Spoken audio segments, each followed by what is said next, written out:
నిన్న నాన్వేష్ గారిది ఒక వీడియో చూశానండి. హోలీ సందర్భంగా హోలీ విషెస్ చెప్తూ బెట్టింగ్ యాప్స్పై తను ఫైట్ చేస్తున్నారు. అది ప్రశంసనీయమైన అంశం. భయా సన్నీ యాదవ్ గురించి, ఇమ్రాన్ గారి గురించి ఇట్లా పిల్లల్ని ఈజీ మనకి అలవాటు పడిపోవడం వల్ల పిల్లలందరూ వాటికి బెట్టింగ్ యాప్స్కి అట్రాక్ట్ అవుతున్నారు. దానికని చెప్పేసి నాన్వేష్ గారు కొంత ఫైట్ చేస్తూ ఉన్నారు. It's appreciable.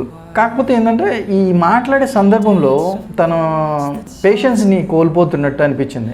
పిల్లల మీద అభిమానము లేకపోతే చేస్తున్న మోసానికి ఏమన్నా అతను కోపంలో, కాకపోతే అతను మాట్లాడే మాటలు ఏంటంటే ఇంట్లో ఉన్న ఆడవాళ్ళని కొంచెం తప్పుగా మాట్లాడుతూ ఉన్నారు. ఇప్పుడు మోసం చేసింది భయా సన్నీ యాదవ్ కానీ ఆర్ ఇమ్రాన్ కానీ, అది ఇంకా సమ్మన్ వాళ్ళకి మీరు చెప్పారు మంచిదే కాదని అంటలేదు.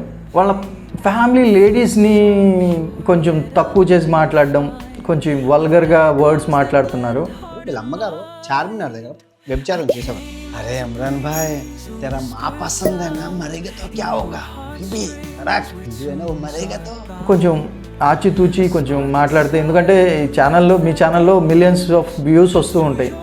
అంతమందికి మీరు చెప్పే మంచి పాయింట్ ఓకే, కానీ ఆ నెగిటివ్ ఏదైతే వెళ్తుందో అది తీసుకునే వాళ్ళు ప్రభావం చిన్నపిల్లలు అయితే ఫస్ట్ నెగిటివ్ మీదకి అట్రాక్ట్ అవుతారేమో అనేది నా అభిప్రాయము. కొంచెం అది కూడా కొంచెం కంట్రోల్ చేసుకొని మీరు చెప్పాలనుకున్న పాయింట్ మంచి పాయింట్ అయితే బాగుంటుందేమో అని నా ఉద్దేశం. తప్పుగా తీసుకోకండి, మంచి కోసమే చెప్తున్నాను. మీరు బాగుండాలి, అందరూ బాగుండాలి.